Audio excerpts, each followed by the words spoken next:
गाना है माँ और बच्चे के बीच जो एक बॉन्ड है, जो एक ममता है माँ की, इसके पीछे क्या अध्यात्म छुपा है?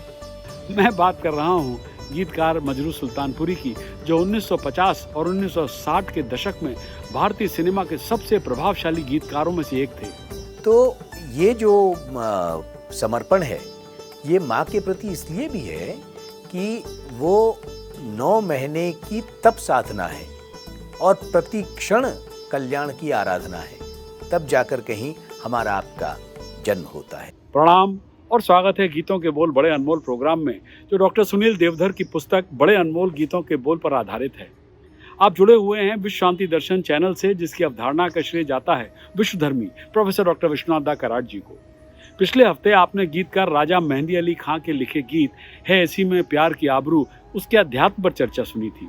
आज के गीतकार का जन्म 1 अक्टूबर 1919 में सुल्तानपुर में एक राजपूत मुस्लिम परिवार में असरार उल हसन खान के रूप में हुआ था, जहां उनके पिता पुलिस विभाग में तैनात थे।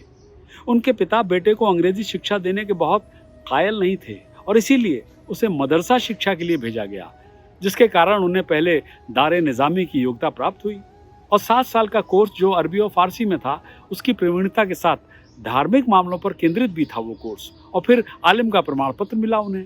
इसके बाद उन्होंने लखनऊ के तकमील उत तिब कॉलेज ऑफ यूनानी मेडिसिन में प्रवेश लिया। जब वो सुल्तानपुर के एक मुशायरे में अपनी एक गजल सुनाने के लिए गए, तो उस समय वे एक संघर्षरत हकीम थे। गजल दर्शकों के बीच एक हिट हुई और हमारे आज के नायक ने अपनी नवेली चिकित्सा पद्धति को छोड़ने का फैसला किया और गंभीरता से फिल्मों के लिए गीत लिखना शुरू कर दिया। जी हाँ, मैं बात कर रहा हूँ गीतकार मजरू सुल्तानपुरी की, जो 1950 और 1960 के दशक में भारतीय सिनेमा के सबसे प्रभावशाली गीतकारों में से एक थे। अपने गीत कैरियर के अलावा वो प्रगतिशील लेखकों के आंदोलन में एक महत्वपूर्ण व्यक्ति भी थे। मजरू को उर्दू साहित्य में 20वीं सदी के सबसे महान कवियों में से एक माना जाता है। अपने 6 दशक के कैरियर में मजरू ने कई मशहूर संगीत निर्देशकों के साथ काम किया। उन्हें 1964 में बनी फिल्म दोस्ती के लिए, जो सत्यन बोस ने बनाई थी, उसके गीत चाहूंगा मैं तुझे सांझ सवेरे के लिए फिल्म फेयर का सर्वश्रेष्ठ गीतकार पुरस्कार से सम्मानित भी किया गया। उनके योगदान के लिए उन्हें 1993 में भारतीय सिनेमा में सर्वोच्च पुरस्कार दादा साहब फाल्के पुरस्कार से सम्मानित किया गया। 80 के दशक में और 90 के दशक में उन्होंने अपना अधिकांश काम संगीत निर्देशक आनंद मिलिन के साथ किया। आनंद मिलिन की सबसे उल्लेखनीय कृतियां थी कयामत से कयामत तक, लाल दुपट्टा मलमल का, लव, कुर्बान और दहेक। यूं तो मजरू सुल्तानपुरी ने उस दौर के सभी शीर्ष संगीतकारों के साथ काम किया, जैसे अनिल विश्वास, नौशाद, मदन मोहन, ओपी नैयर, रोशन, सलील चौधरी, चित्रगुप्त, एन दत्ता, कल्याण जी आनंदी और लक्ष्मीकांत प्यारेलाल। मगर एस डी बर्मन के साथ उन्होंने सन 50 के दशक में कुछ उत्कृष्ट गीतों को जन्म दिया था, जो आज भी सदाबहार हैं। आइए मजरू सुल्तानपुरी के एक ऐसे ही गीत में ढूंढते हैं छिपा हुआ अध्यात्म। फिल्म है तलाश और गीतों के बोल हैं मेरी दुनिया है माँ तेरे आंचल में। चर्चा में भाग ले रहे हैं मानसी काटदरे और डॉक्टर सुनील देवधर। आप देख रहे हैं गीतों के बोल बड़े अनमोल।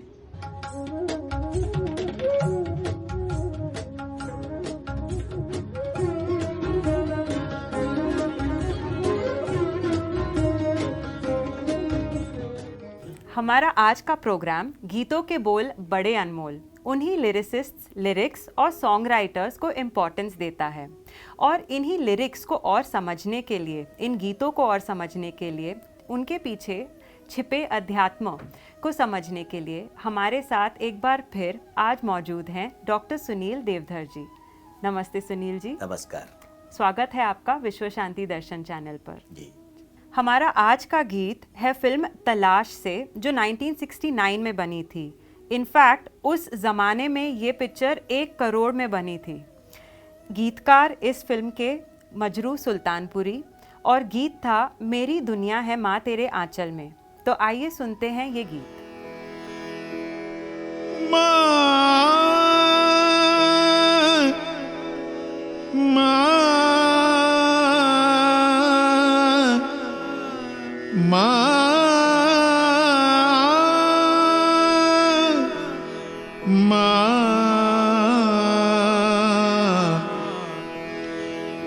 मेरी दुनिया है माँ तेरे आंचल में, मेरी दुनिया है माँ तेरे आंचल में, शीतल छाया तो दुख के जंगल में, मेरी दुनिया है माँ तेरे आंचल में।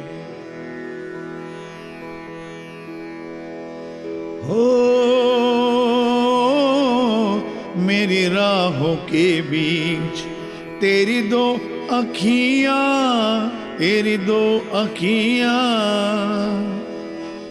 ओ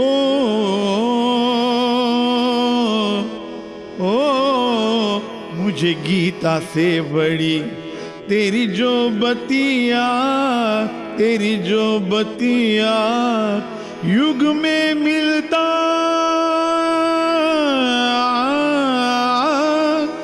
युग में मिलता जो सो मिला है पल में, मेरी दुनिया है माँ तेरे आंचल में, मेरी दुनिया है माँ तेरे आंचल में। जो ये एक रिश्ता है माँ और बच्चे का, ये इतने खूबसूरती से उन्होंने यहाँ सुल्तानपुरी जी ने लिखा भी है जी। ये जो रिश्ता है इसके पीछे क्या अध्यात्म छिपा है?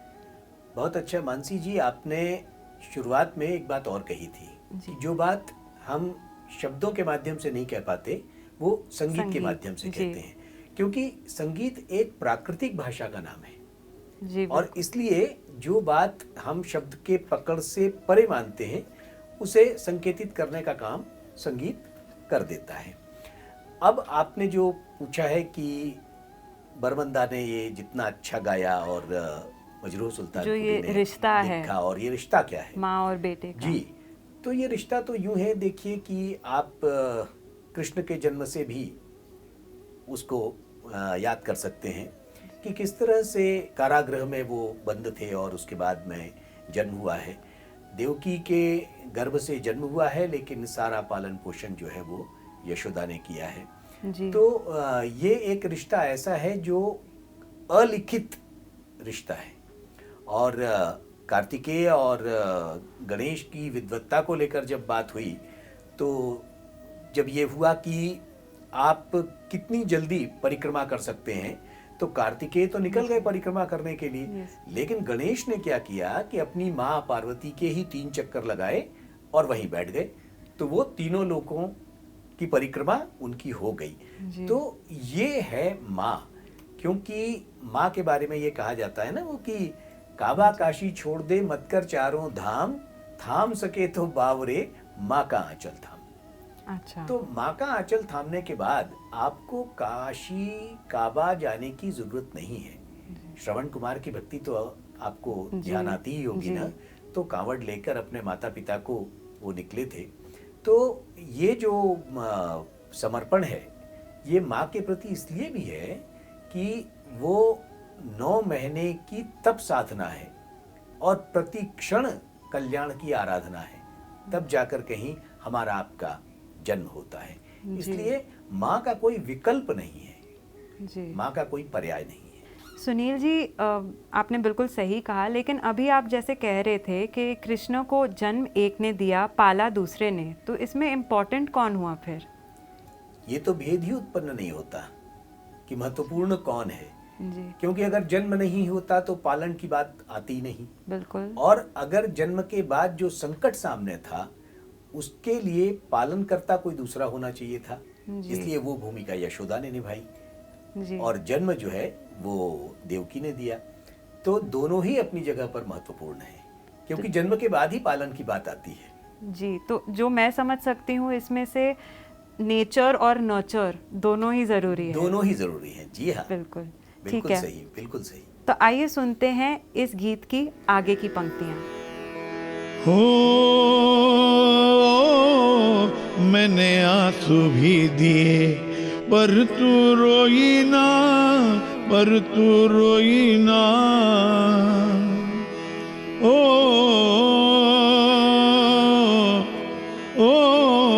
मेरी निंदिया के लिए बरसों सोई ना, बरसों सोई ना।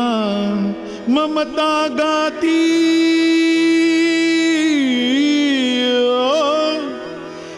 ममता गाती रही गम की हलचल में। मेरी दुनिया है माँ तेरे आंचल में। शीतल छाया जो दुख के जंगल में। मेरी दुनिया है माँ तेरे आंचल में। सुनील जी, मैंने एक चीज़ ऑब्जर्व की है कि जी। ज़्यादातर हिंदी फिल्मों के जो गीत हैं, गीतकार ज़्यादातर माँ की ममता, माँ पर ज़्यादा लिखते हैं। इनफैक्ट अभी रिसेंटली ही एक मूवी में एक गाना था बापू पर, बट जी। उसमें तो बेचारे को विलेन बना दिया है, बापू तू सेहत के लिए हानिकारक है। जी। मगर माँ की ममता को हमेशा दर्शाया जाता है, तो ये इतना भेदभाव क्यों माँ और पिता में? देखिए, ऐसा है कि फिल्मों के गीत तो ज़्यादातर फिल्म के सीन की मांग जो कुछ भी होती जी, है वो तो है। उसके हिसाब से होते हैं, इसलिए वो अपना एक छोटा सा हास्य उसमें पैदा हुआ है। लेकिन अगर गंभीरता से हम विचार करें तो पिता की भूमिका कहीं भी कम नहीं है। पिता की भूमिका भी उतनी ही है, इसलिए हमारे श्लोक में तो त्वमेव माता पिता त्वमेव, त्वमेव बंधु सखा त्वमेव, उसमें पिता को नहीं छोड़ा है, जी, है ना। और दूसरी बात यह है कि माँ की जो बात है, तो माँ क्या क्या है? माँ कबीर की साखी जैसी, तुलसी की चौपाई सी। माँ कबीर की साखी जैसी, तुलसी की चौपाई सी। माँ मीरा की पदावली सी, माँ है ललित रुबाई सी। यानी माँ कहीं भी किसी भी स्वरूप में आपको उपस्थित हो सकती है। वो कहते हैं ना कि ईश्वर सब जगह स्वयं नहीं आ सकता था, तो कोई ये कहता है इसलिए उसने डॉक्टर बना दिया क्योंकि आपके प्राणों की रक्षा करता है। जी, लेकिन लोग ये भी कहते हैं कि ईश्वर सब जगह उपस्थित नहीं है, तो ईश्वर ने अपने स्वरूप को माँ के रूप में आपको दिया है, तो वो ईश्वर का स्वरूप है।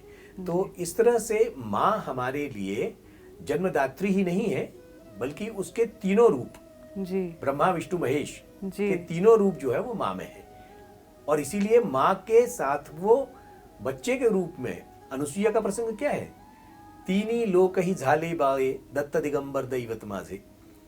तो तीनों बच्चे बच्चों के रूप में, तीनों देव बच्चों के रूप में अनुसुईया की गोद में खेल रहे हैं। तो माँ शक्ति है। माँ शक्ति है। जी सुनील जी, ये लाइनें कितनी खूबसूरत हैं। जी। काहे ना धोके तेरे पिए ये चरण तेरे माँ, देवता प्याला लिए दर पे खड़े माँ। कितनी सुंदर लाइनें हैं। इसमें क्या अध्यात्म छुपा है? अध्यात्म ही अध्यात्म है, क्योंकि देखिए कोई भी देवता भी पहले किसी का पुत्र है। जी, प्रथम वंदनीय जो हम कहते हैं गणेश, तो प्रथम वंदनीय गणेश भी पहले किसी के पुत्र हैं। बिल्कुल। और इसलिए वो, इसके पहले ही हमने जिस प्रसंग की चर्चा की कि ब्रह्मा विष्णु महेश तीनों देवता अनुसुईया के पुत्र बनकर उसकी गोद में खेल रहे हैं। जी, तो माँ का जो स्तर है, माँ का जो दर्जा है, माँ का जो मकाम है, वो सबसे ऊपर है, वो देवताओं से भी ऊपर है।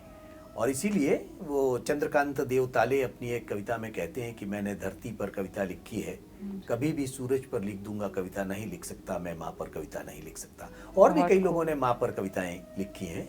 तो माँ का जो अस्तित्व है, माँ का जो एग्जिस्टेंस है, वो हमारे लिए सर्वोपरि है। जी, thank you so much Sunil ji. माँ का स्थिर कोई नहीं ले सकता। इसी पे आज समाप्त करते हैं हमारा आज का ये प्रोग्राम। देखते रहिए विश्व शांति दर्शन चैनल।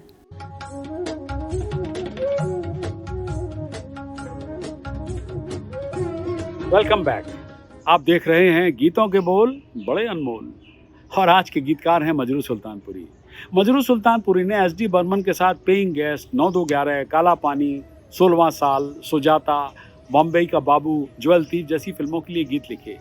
उन्होंने फिल्म तीसरी मंजिल के लिए नाजिर हुसैन को आर डी बर्मन से परिचय कराने में भी एक महत्वपूर्ण भूमिका निभाई थी, और 7 फिल्मों में 1966 से 1981 तक एक साथ काम किया। हिंदी सिनेमा में सितारों, फिल्मी निर्माताओं, संगीत के लोगों, लेखकों, तकनीशियों का साक्षात करने वाले पत्रकार राजीव विजयकर ने मजरू के बारे में लिखा था। क्या मजरू सुल्तानपुरी 1994 में दादा साहब फाल्के पुरस्कार जीतने वाले पहले गीतकार थे। एक फिल्मी व्यक्तित्व के लिए सर्वोच्च मान्यता, और इससे पहले 1992 में उनकी कविता के लिए एक बाल सम्मान पुरस्कार भी मिला था। मजरू ने एक बार मजाकिया लहजे में कहा था, एंड आई कोट हिम, वो दोनों कलाओं के साथ कभी न्याय नहीं कर पाए। ये काम वो किस तरह निभा ले गए, लेकिन ये बात जरूर है कि ना वो पूरी तरह कवि बन पाए और ना ही गीतकार। अनकोट। फिर भी वो मुख्य रूप से कवि थे और 1945 में उन्होंने मजरूह यानी घायल आत्मा के उपनाम को अपनाया और सुल्तानपुरी को जोड़ा, क्योंकि उनका परिवार सुल्तानपुर से था। मजरूह का कहना था कि वे एक गुमनाम शायर थे और A.R. कारदार ने उन्हें एक मुशायरे में सुना और उन्हें एक गीत लिखने को कहा। A.R. कारदार ने यह भी कहा कि यह गीत उन्हें मजरूह के लिए एक इम्तहान होगा, अगर सफल हो गए तो वे उनकी फिल्म शाहजहां के लिए गीत लिखेंगे। 1946 में फिल्म शाहजहां के लिए मजरूह सुल्तानपुरी ने यह गीत लिखा, कर लीजिए चलकर मेरे जन्नत के नज़ारे, जन्नत ये बनाई है मोहब्बत के सहारे। और फिर उन्होंने पीछे मुड़कर नहीं देखा। नौशाद साहब ने उस गाने को रिकॉर्ड किया था। 1992 में पत्रकार राजीव विजयकर के साथ पहली मुलाकात के दौरान उन्होंने अपनी ट्रॉफियों के साथ फोटो खिंचवाने से यह कहते हुए इनकार कर दिया कि मैं फिल्मी आदमी नहीं हूँ। हालांकि उन्हें फिल्मों में अपने काम पर कभी शर्म नहीं आई। मजरूह यूनानी चिकित्सा के प्रशिक्षित चिकित्सक थे, लेकिन शाहजहां की सफलता के बाद उन्हें चिकित्सक बनने की जरूरत नहीं पड़ी। फिल्म शाहजहां के गीत जिसने गम दिए मुस्तकिल, कितना नाजुक है दिल और जब दिल ही टूट गया से लेकर अपनी मृत्यु तक 250 से अधिक फिल्मों में 2000 से अधिक गीतों को जन्म दिया था उन्होंने। ये संगीत विद्या का हिस्सा है कि के.एल. सहगल ने ये इच्छा व्यक्त की थी कि जब दिल ही टूट गया हम जी के क्या करेंगे उनके अंतिम संस्कार में बजाया जाए। मजरूह ने 55 वर्षों तक गीत लिखे और इसमें कोई शक नहीं कि वो अंत तक डिमांड में थे। 24 मई 2000 को उनकी मृत्यु हो गई। उनकी मृत्यु के बाद रिलीज हुई फिल्मों में क्या कहना, हम तो मोहब्बत करेगा, मेरी बीवी का जवाब नहीं, एक से बढ़कर एक, मुझे मेरी बीवी से बचाओ, पुकार आदि फिल्में थी। तुलसी बिरवा बाग के सींचत में मुरझाएं, राम भरोसे जे रहें, पर्वत पे हर्षाएं। तो चलिए शुरू करते हैं आज का प्रोग्राम। गीत है फिल्म जिंदगी और तूफान से। मैं परिचय दे रहा हूँ उस कवि का जिन्होंने कभी भारत के भूतपूर्व प्रधानमंत्री श्री राजीव गांधी और उनके भाई श्री संजय गांधी को व्यक्तिगत रूप से हिंदी भाषा सिखाई थी। हर कदम इम्तिहान लेता है, हर सांस आजमाती है, मौत के होंठ चूमने वाले, जा तुझे जिंदगी बुलाती है। तो इसी जानकारी के साथ आज के इस एपिसोड को यहीं देते हैं विराम। अगली बार चर्चा करेंगे फिल्म गोपी के गीत हे रामचंद्र कह गए सिया से के अध्यात्म पर, जिसके गीतकार हैं राजेंद्र कृष्ण। तो इसी के साथ मैं आपसे लेता हूं इजाजत। सब्सक्राइब कीजिए, शेयर कीजिए और जुड़े रहिए गीतों के बोल बड़े अनमोल से केवल विश्व शांति दर्शन चैनल पर।